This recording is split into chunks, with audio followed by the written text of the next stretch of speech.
یہ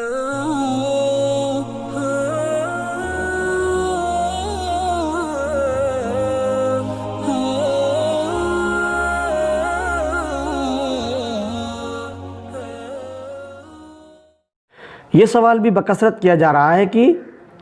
قربانی اپنی طرف سے کرے یا اپنے مرحوم والدین کی طرف سے یا کسی دوسرے کی طرف سے کر دے۔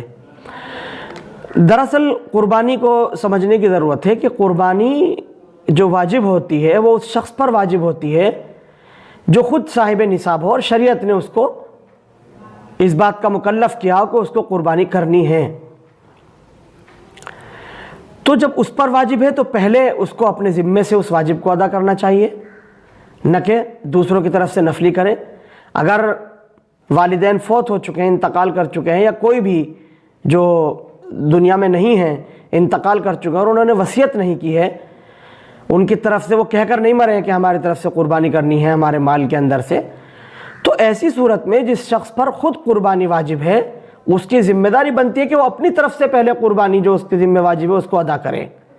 اگر اپنی طرف سے قربانی نہیں کی اور مرحومین کی طرف سے قربانی کر دی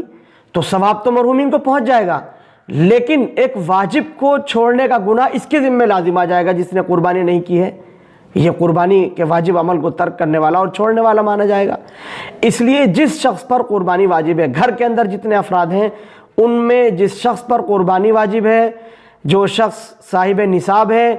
اس کے اوپر اس کی ذمہ داری بنتی ہے کہ وہ اپنی طرف سے خود اپنی قربانی ادا کرے۔ پھر اگر موقع ہے اور گنجائش ہے تو مرحومین کی طرف سے بھی کر سکتا ہے، اور جس کی طرف سے چاہے اس کی طرف سے۔ حضور پاک علیہ الصلوۃ والسلام کے نام سے بہت سارے لوگ قربانیاں کرتے ہیں، آپ علیہ الصلوۃ والسلام کے لیے بھی قربانی کر سکتے ہیں، جس طرح سے چاہے قربانی کر سکتے ہیں، لیکن اصل ذمہ داری یہ ہے کہ جو اپنے ذمہ قربانی واجب ہے پہلے اپنی طرف سے قربانی کرے، بعد میں دوسروں کی طرف سے نفل قربانی کر دیں، تو یہ بہتر عمل ہے۔ اگر اپنی طرف سے نہیں کرے گا تو اپنی طرف سے قربانی چھوڑنے کا گنہگار ہوگا۔